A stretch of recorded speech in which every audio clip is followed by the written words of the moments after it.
O primeiro livro da Bíblia é chamado de Gênesis. E vamos ver em detalhes a primeira página do livro de Gênesis. É uma narrativa bem elaborada sobre Deus criando e colocando ordem em todo o cosmos.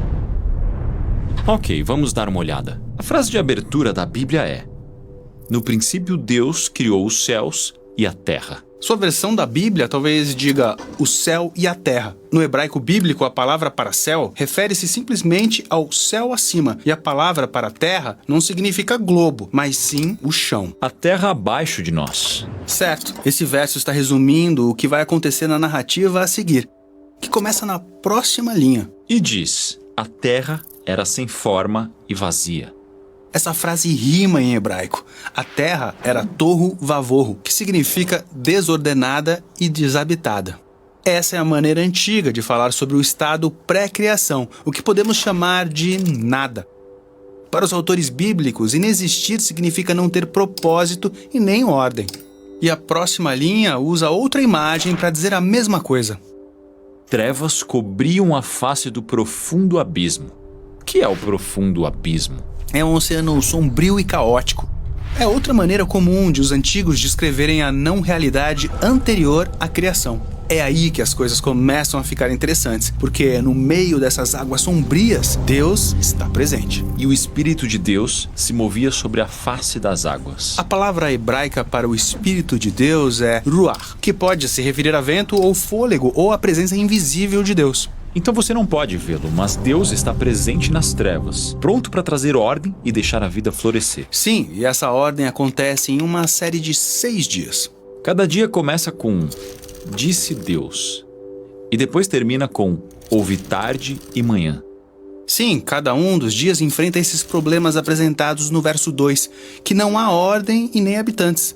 Então, nos dias 1 a 3, Deus divide essas trevas sem ordem em 3 espaços ordenados. Depois, nos dias 4 a 6, Deus enche de criaturas os espaços que estavam desabitados. Interessante, vamos ver como isso funciona. Ok, então o primeiro espaço de ordem começa com a luz no dia 1. Ah, sim!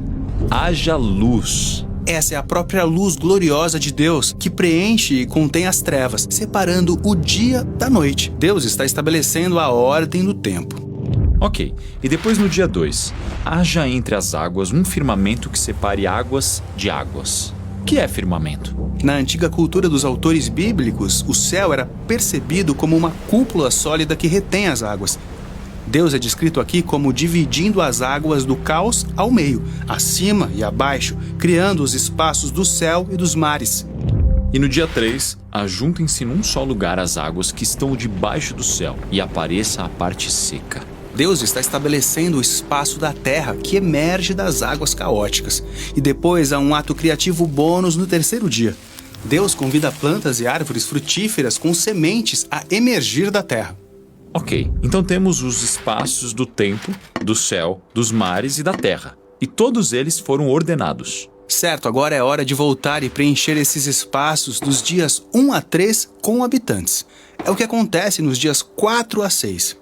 Então, no dia 4, haja luminares no firmamento do céu. Deus estabelece essas luzes, o sol, a lua e as estrelas, como sinais e símbolos que refletem a própria luz de Deus. Ele lhes dá seu próprio poder real para separar dia e noite. Depois, no dia 5, encham-se as águas de seres vivos e voem as aves sobre a terra. Sim, essas são as criaturas que vivem nas águas embaixo e as que voam perto das águas acima. Então, finalmente, no dia 6, produza a terra seres vivos. Eles emergem da terra para viver na terra. Então, correspondendo àquele ato bônus de criação no dia 3, Deus cria um ser terrestre especial, o humano ou, em hebraico, Adão. Deus fornece todas aquelas plantas do dia 3 como alimento abundante. Agora, repetidamente, Deus diz que o que ele criou foi bom. Mas após criar os seres humanos, Deus diz que é muito bom. Sim, a humanidade é o clímax dos dias 1 a 6. E sua importância é explicada no primeiro poema da Bíblia. Criou Deus a humanidade à sua imagem. A imagem de Deus os criou. Homem e mulher os criou. Então, os seres humanos vêm da terra, como as outras criaturas terrestres. Mas também são mais, são a imagem de Deus. O que significa que juntos, homens e mulheres representam o Criador na sua criação. Deus os abençoou e lhes disse: sejam férteis e multipliquem-se, encham e subjuguem a terra, dominem sobre as criaturas. Esse é o propósito de ser a imagem de Deus, supervisionar a criação como parceiros e representantes de Deus no mundo. Muito legal. Após os 6 dias, temos uma frase de conclusão que retoma as palavras-chave do verso de abertura. Assim foram concluídos os céus e a terra, e tudo o que neles há. Porém, há mais um dia, está fora do padrão dos dias 1 a 6. É o grande clímax. E Deus completou, no 7º dia, a obra que realizara, e descansou no 7º dia de toda a obra que realizara. E Deus abençoou o 7º dia e o santificou. Então, Deus descansa no 7º dia. Essa é uma imagem bíblica comum, em que Deus, após ordenar o cosmos, vem descansar e habitar em seu espaço sagrado. É como se o mundo inteiro fosse um templo santo onde Deus vive com seu povo. E essa expressão, houve tarde e manhã, não aparece no dia 7.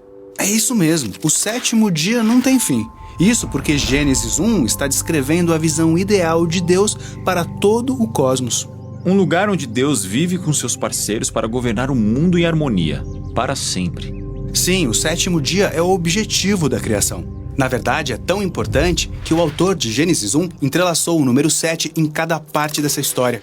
Há 7 dias na criação, 7 anúncios de que a criação é boa. Há 7 palavras hebraicas no verso de abertura e, em seguida, 2 vezes 7 palavras hebraicas no verso 2. Então, a declaração sobre o 7º dia tem 3 linhas de 7 palavras. Uau! Então a primeira página da Bíblia está fazendo muito mais do que apenas nos dizer como o mundo foi feito. Certo, Gênesis 1 foi projetado para nos mostrar que o propósito de Deus é compartilhar a criação com suas imagens, para que elas possam descansar e governá-la com Ele para sempre. E esse é o propósito do restante do drama bíblico.